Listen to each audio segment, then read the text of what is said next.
Hi all, I'm going to be looking now at the third round of Fischer's amazing 11-0 sweep of the New York Championship of 1963. He was playing against R.Byrne here. This game earned a Brilliancy Prize, and we're going to find out why. As black, he played knight f6, and after c4 he was preparing to go into his favourite King's Indian defence. However, R.Byrne played a very solid g3, so he was going to Fianchetto his bishop as well, and Fischer now replied with c6. So this is not as fluid as the mainline King's Indian pawn structure. Black is instead playing for a kind of Slav type structure. In particular, I think it's called the Gurds and Guys variation, where black Fianchettos the king's bishop, which makes it even more solid, and potentially a little dull, to be honest. So after knight c6, we see here that if we look at knights, black's knights are slightly more aggressive, and also maybe Fischer at this point, he had in mind that he would like to pin now this knight to the rook. And generally the bishop is very nice on this diagonal, and Byrne returns the compliment of symmetry, but the bishop isn't as useful on this diagonal as Fischer's is on this diagonal. So overall Fischer's pieces are quite aggressively placed. It's a near symmetry, and Fischer does his best now to completely destroy the symmetry of the position. He plays rook e8 and daringly accepts an isolated pawn on d5. So a lot of US grandmasters must have been thinking in the commentary room that white might be better here. And maybe if white had played more cautiously, white would have been at least equal with, say, rook ad1. But in fact in the game, white moved the f rook, and he really was penalised for this, as we'll see, in a truly spectacular manner. After knight d3, we see a nice central knight, but is it going to be just chased away after queen c2? And this is what Byrne must have been thinking. The knight must move away, and I'm fine. And it takes modern technology, the world champion engine, at depth 12 now, to even realise Fischer's conception. So this is in 2007, over 40 years after this game was played. It takes an engine looking millions of positions to see this amazing conception.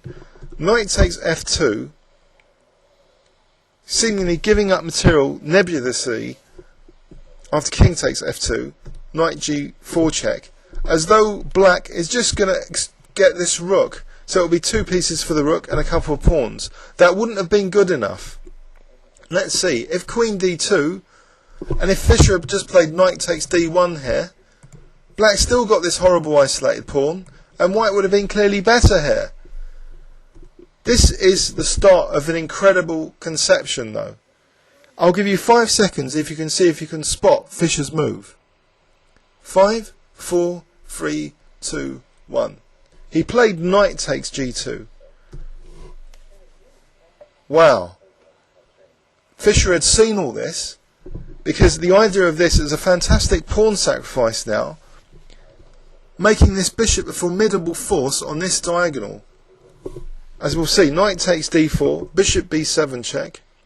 So Fischer's weakened the king safety of the white king on the light squares, and after king f1 plays a little move, but a killer move, queen d7, threatening horrible things like queen h3 check. And here, believe it or not, white simply resigned. Let's have a look at the incredible possibilities now.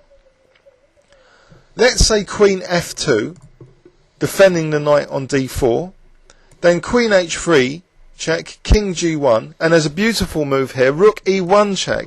So the queen can't take because of queen g2 mate, and if the rook takes, then bishop takes d4, and skewing the queen and king. The queen can't take because of queen g2 mate again. So that's one truly beautiful variation. Let's look at some others. Say king g1, rook ad8, and white's just crumbling here. What can white do? Let's say knight f3. So if bishop takes f3, queen takes d7, black would simply just play queen c8, say. So it's leaving the threat on the queen and the bishop here.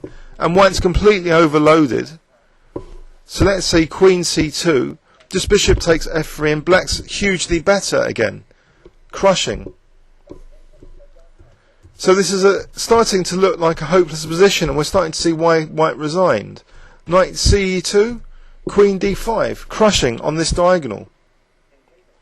For example, knight f4, queen h1 check, king f2, rook takes d4.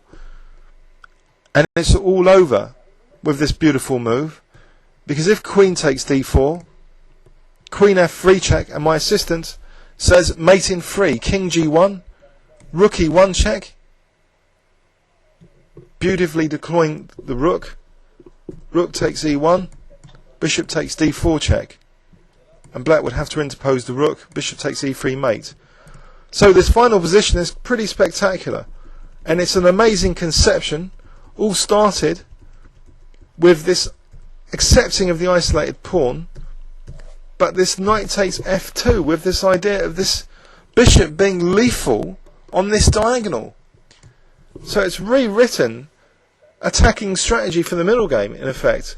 How this amazing idea of just going for this Fianchetto bishop to weaken squares around the opponent's king.